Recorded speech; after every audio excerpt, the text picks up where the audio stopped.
We will now show you how to connect the PAK Capture app with the MicroQ.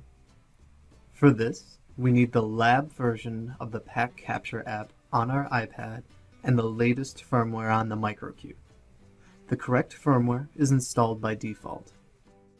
The current version of the PAK Capture app is available in the Apple App Store.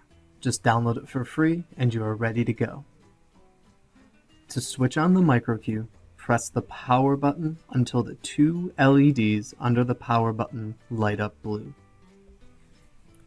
While the MicroQ is booting, the three LEDs on the left side light up one after the other from left to right. If the first two LEDs light up in solid green, the MicroQ is ready for use. We connect the iPad with the WLAN of the MicroQ. Under the iPad's settings, please select the WLAN of the MicroQ.